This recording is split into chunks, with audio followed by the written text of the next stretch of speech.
Now in connection with Bezos, and apparently this journalist got beat to death in front of a restaurant, okay, at night, right?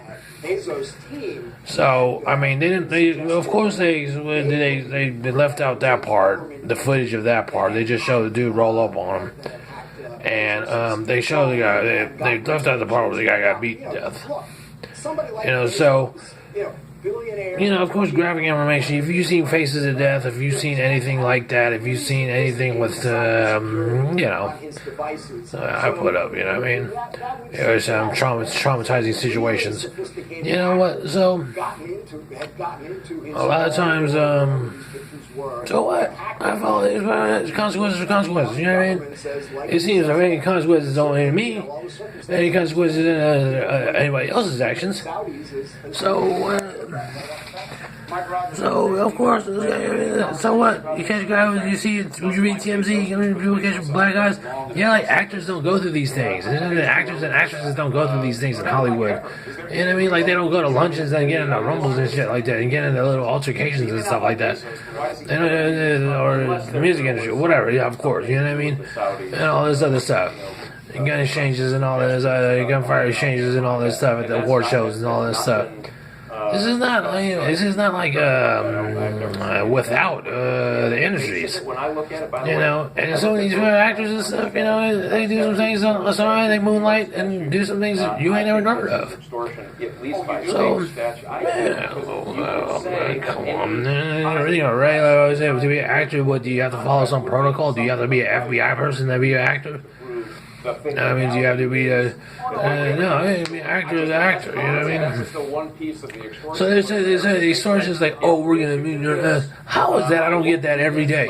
How is that when I was buying stuff for purchases, stuff I needed, and people selling me short and be like, oh, he's just buying something to be like, he's buying something.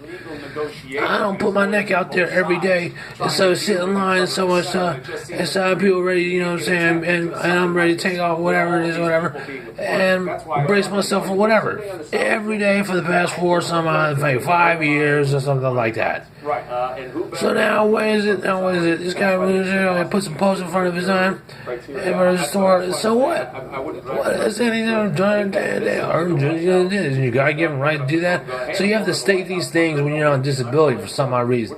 But see, why is it that the people that are on unemployment always seem to find some scapegoat to be like, oh, all I do is do this, and just try to justify it in a self-righteous way? To be like, oh, I should do this, when you don't need to get your hands dirty and stuff, or you use other kind of like guerrilla tactics in these situations and stuff.